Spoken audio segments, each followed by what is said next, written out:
Emmanuel from Capable Home Buyers here. Just wanted to do a quick video on why sell to an investor. It's a interesting question and one that you may be asking and you may want an answer to, and so I thought a quick video may help you with some information. Everybody knows that if you want to sell a home, it's a pretty simple process. You call a real estate agent, they list it on the market, and you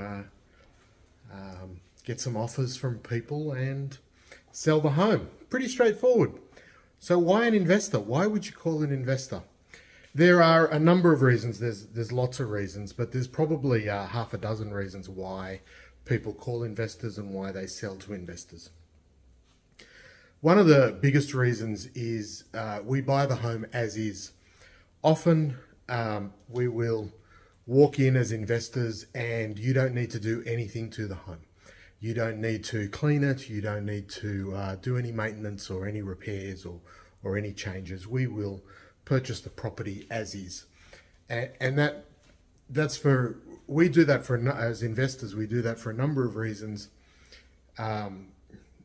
First of all, please understand that we're not going to live in the home. It's not for us to purchase and move in and live.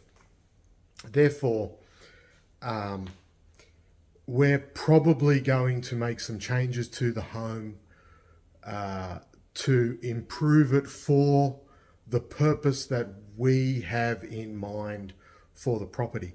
It may be for rental, it may be to sell to somebody else, it may be as a fix and flip, so we're going to rehab the entire home, bring it all up to standard, and you know, put in the nice features. We've all seen HGTV. We all know what those features sort of look like and what we're trying to achieve. And so you making some of those maintenance or improvements to the home don't necessarily are not necessarily appealing for the investor. Therefore, talking to the investor and getting an understanding of what what their goals are and what they're trying to achieve will help you make an informed decision. When you're selling it on the market through a real estate agent, you may get more money. It is true that I say to people when I'm talking to them that you'll get the most money on the market. However, what you don't know when you sell on the market is just what you're going to end up at the end of the sale and end of the process. So you're going to have to do some things to sell it on the market. You're going to have to clean it and declutter it, maybe do some maintenance, maybe do some repairs, get the home ready for inspection. Once it's been inspected by however many people, they come through, they want to see the home when you're not there, so you need to get out and give them an opportunity to see the home. And then you'll get an offer, and if the offer is up around the price that you're looking for, then you may accept the offer. Once you accept the offer, there'll be some inspections done imposed by the buyer, and that could include a home inspection and others. Home inspections are important to understand because the home inspector is paid to find problems with the home. He is going to find problems with the home. That's his job. And so it's up to, once the inspection's been done and the report's been provided to the buyer, then the buyer will determine whether they want to ask you for those repairs to be done or negotiate down on the price so that they can cover the cost of those repairs. So again, you're not going to know exactly how much that's going to cost until the report's been done and you've got a negotiation point with the buyer. So when we buy it as is, as investors, I can't remember the last time we had home inspection. I don't. We hardly ever get home inspections. The inspections that we have done is for our purposes, and that is a termite and moisture one. We have to do that by law, I think, from memory. But we always get a termite and moisture inspection, and we always get our general contractor in to have a look at the home, because we want to get an understanding of how much we need to spend on the home to make sure it fits within our budget and our strategy. So we typically always close on the offer that we've made. We typically always pay the amount of money that we have offered, and the inspections that we have done are purely for our purposes, for confirmation that the once we purchase the home, it's going to the works are going to be done within the budget that we've allowed, and our strategy is going to be implemented. So that is the as-is purchase. Another benefit of selling to an investor is that it's a cash sale. Now, the investor's not going to turn up with a briefcase full of money, which some people have comically said, "Where's your briefcase?" when I walked in the door. It's not the cash sale term is an industry term.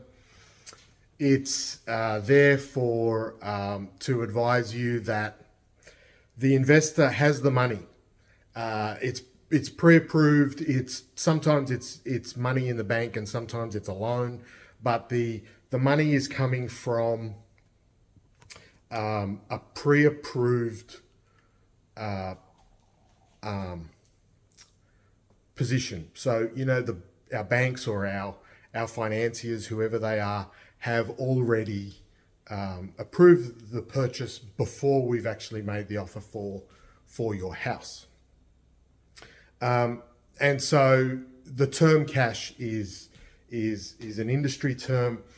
The purchase and sale process still goes through a very similar process to when you sell to a sell on the market.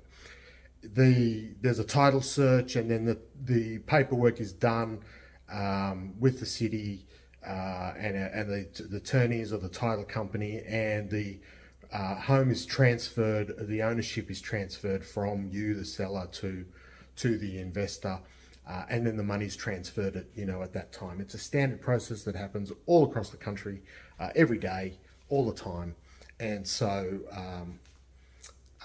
But the difference is that an investor has the money in place to conduct the transaction, which is very important.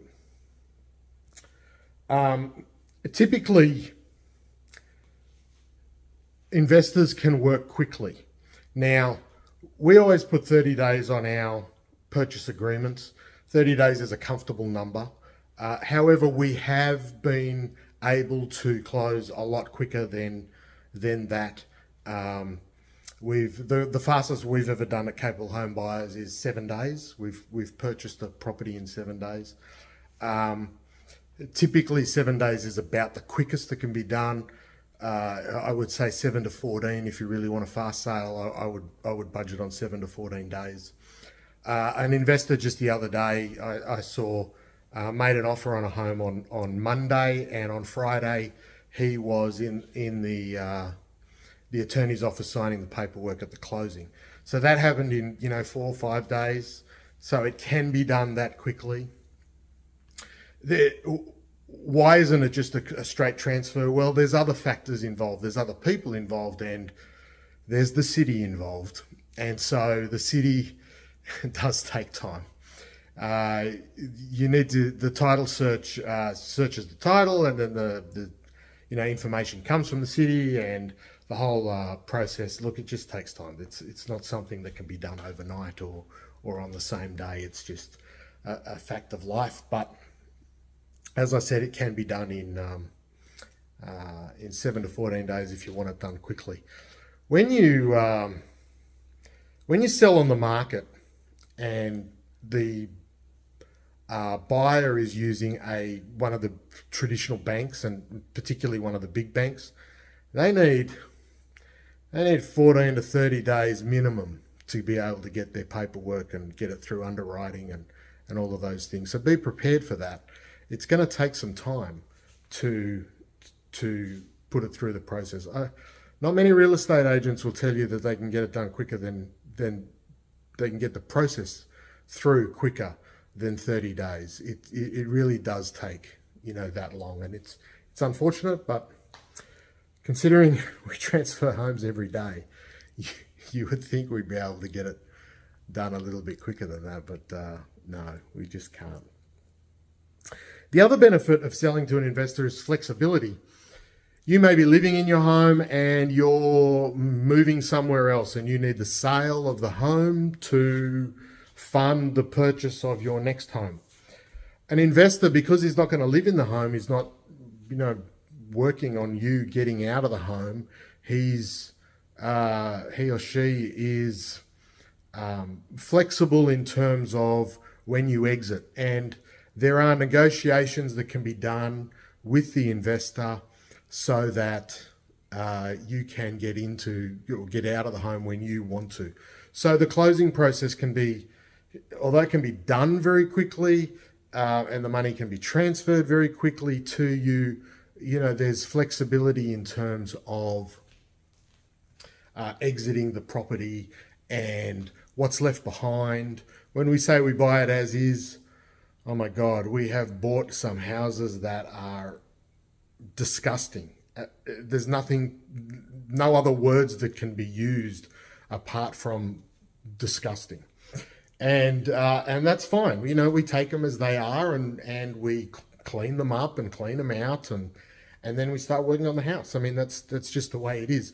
We as investors don't have a problem with taking it as is, and we don't have a problem with negotiating with you on your exit strategy to get out of the home. So it provides a lot of flexibility in that respect. I also believe that selling to an investor greatly reduces your risk. I know that if I come to your home and I make an offer, I'm making an offer from a position of having the money and knowing that we have a strategy in place for that house, and therefore it's a purchase we want to make as investors. We're going to close based on that. If we're giving you an offer, we're going to close. There's not going to be, we're not going to pull out because of financial reasons, or we're not going to pull out because of any other reason that comes up. Often when a buyer on the market has a pre-approval from a financier, a bank, it's a pre-approval and not an approval. An approval often comes the day or two before the bank is actually going to hand over the money at the closing. And so you're under contract for 30 days and they still haven't been approved until 24, 48 hours before they're actually supposed to sign the papers and wire the money. Anything can happen in that time. It's a fact of life. That's just what happens. So that is one risk. The other risk, of course, is inspections and all of those things that we talked about before. There's also less flexibility when you sell on the market. So often people are moving out of one place and into the premise that they're buying, which is the premise that you're selling. And, if their lease runs out or at the end of the month, or they're closing on the sale of their home at the, on a particular day, they need to move into the home that they're buying, which is the home that you're selling. And so there's less flexibility. They need you out, at that time. If that doesn't work for you, then you may pull out of the sale and the buyer may walk because it's just not convenient for the buyer. And therefore, it increases the risks. It increases the challenges and the problems to do with selling and transferring properties. An investor can also be more negotiable on your financial structure. If you are facing foreclosure, or if you are, underwater on your mortgage, or you have financial problems. We purchased a home a couple of weeks ago from a lady who had terrible medical problems, and of course I won't go into any details, but she needed the money for her medical bills, and we were able to come to an agreement on the house. We were able to help her with moving, getting rid of what was in her home. She could leave behind whatever she wanted. And we were able to negotiate the structure financially so that it helped her as much as possible, and put her in a position of greatly reduced stress, and we helped quite a lot. So it's satisfying for us, extremely satisfying for us, that we're able to help someone like that. But we are able to stop foreclosure. We are able to help you with paying your bills. At Capable Home Buyers and investors in general, we buy houses. We are home buyers, and if you're looking to sell your home fast, or just need to get out of your house, we have the solutions to help you with your situation. And I hope all this helps. There'll be some links in our post to some other people that help with understanding the process, so that you can get a good understanding of why you should sell to an investor, or why you should consider, not you should sell, why you should consider selling to an investor, and understanding why that is a very good option. And I hope this helps. And please don't hesitate to give us a call if you just want to discuss, or if you want to get a better understanding of the process, or you've got some specific questions. You can call. Our number on the website is 757-699-1201, and a member of our team will help you. Often I'm the one that's answering the phone.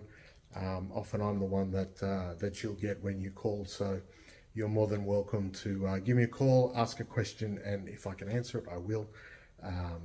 Or I can at least send you in the right direction so that you can get the answer that you need. All the very best.